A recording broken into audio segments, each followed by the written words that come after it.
I finally found one person I knew that got Doge, and it hit me in the heart. I'm surprised to learn that Jesse Waters has a heart. The king of being a smug POS finally realized that he is not immune to Donald Trump's tyranny. It turns out that people are actually friends with Jesse Waters. That's a surprise in of itself. But one of his friends seems to be a veteran working for the Pentagon, who finds himself directly in the line of sight of Doge. As the Trump administration continues its quest to rid the federal government of any semblance of competence, Trump and Doge has finally set their sights on the one place there truly is an insane amount of bloat, a place known for quite literally losing almost $1 billion.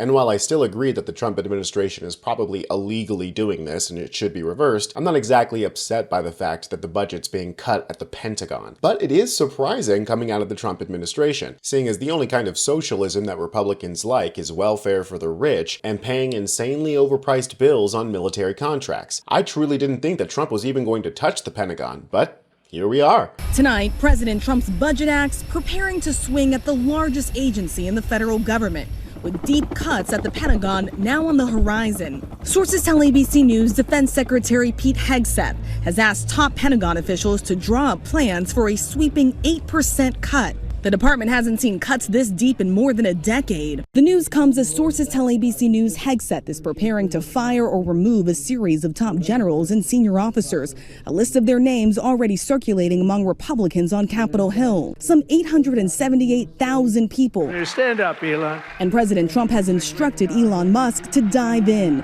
as the billionaire moves to slash the federal workforce. They will be looking at military too. The layoffs already impacting those who have served. 1,000 workers fired from the Department of Veteran Affairs. Of course, the Republicans always pretend to care about the veterans and the troops until it becomes time to employ them or give them health care or mental health services or pretty much anything other than a big middle finger. It might surprise some of you guys, as it did Jesse Waters, as you'll see in just a second, that almost a third of government employees are veterans. You can consider a large portion of the federal government essentially a veterans jobs program, especially at the Pentagon, where loads of military career veterans, after they leave service, find themselves working at the Pentagon or the DoD. Because once again, there's plenty of money flowing at the Pentagon. A place, mind you, that has failed every single audit they have ever had. You may remember last year, Jon Stewart completely roasted the Deputy Defense Secretary over the budget. When I see a State Department get a certain amount of money and a military budget be 10 times that, and I see a struggle within government to get people like more basic services, and then that department that got that, I mean, we got out of 20 years of war and the Pentagon got a $50 billion raise. Like, that's shocking to me. Now, I may not understand exactly the ins and outs and the incredible magic of an audit, but I'm a human being who lives on the earth and can't figure out how $850 billion to a department means that the rank and file still have to be on food stamps. Like, to me, that's fucking corruption. I'm sorry. And I really do think the popularity of this clip last year is where Elon Musk and Trump and the whole Doge group got the phrase waste, fraud, and abuse. I think they realized how fed up people rightly are with these inflated budgets and all of this money, and how Republicans always say that we don't have enough money for welfare or whatever, but they seem to have endless amount of money for the Pentagon. And so here's Jesse Waters, somehow just now realizing that these are real people's lives who are being affected by Doge's actions. Firing 400 people here, 300 people there, 1,000 people here. These aren't just line sheet items. These aren't just numbers in a budget. These are people's lives. People who have dedicated themselves to being civil servants. People that we should be thankful for, not something that we should be demonizing. And so what does it take for a heartless conservative to finally give a shit about anybody but themselves? Well, it takes them being personally affected. Let me tell you a story about Chris. Chris was a guy I met at a shooting event in New Jersey last year. Was Chris in the interview? Or this is another guy? This is Chris.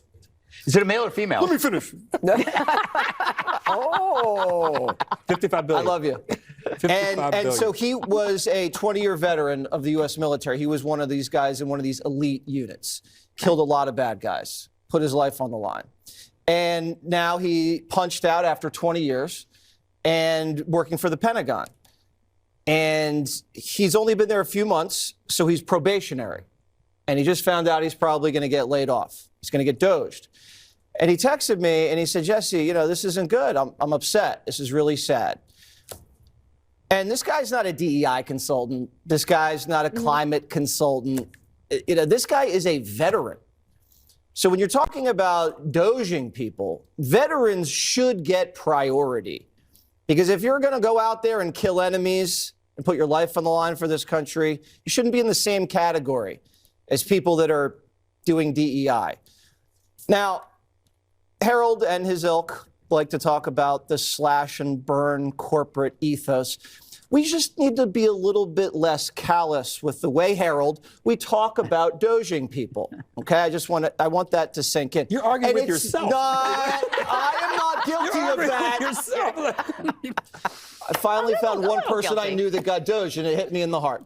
Oh, so now you give a shit, Jesse Waters. Some dude that you know is getting fired, and all of a sudden you don't think it's fair anymore. I mean, the irony of the situation is that this Chris guy is DEI. He might not have been working in the DEI hiring program, but he himself was a DEI hire. You know how I know that, Jesse Waters? Because here is a little toolkit on diversity, equity, and inclusion.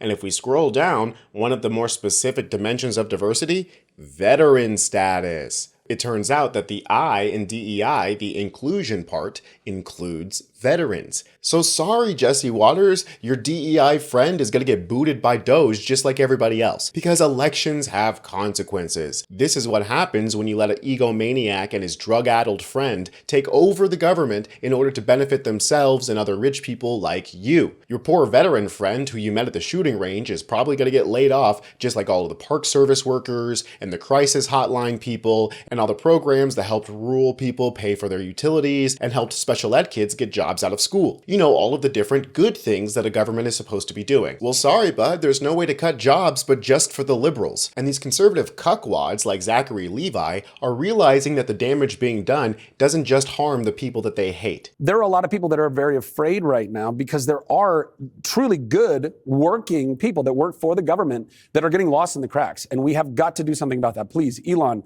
and all of your team and whatever needs to happen, please don't let everybody fall through the cracks as we are doing what is necessary, which is to get in there and like cut a cancer out, man. You know, sometimes they go in for cancer surgeries, doctors, and you lose some good, healthy tissue along in that. They don't want to do that, but it's a part of like extracting that darkness out of there. And right now, that's what's happening. But there are good people, people that voted for Donald Trump who are losing their job. And we got to make sure that we don't leave those folks behind. Shazam isn't going to come save the conservatives working in the government, buddy. Doge doesn't give two hot pile of turds about anybody but Elon Musk. They don't think there's just a little cancer in the body that needs to be expertly surgically removed.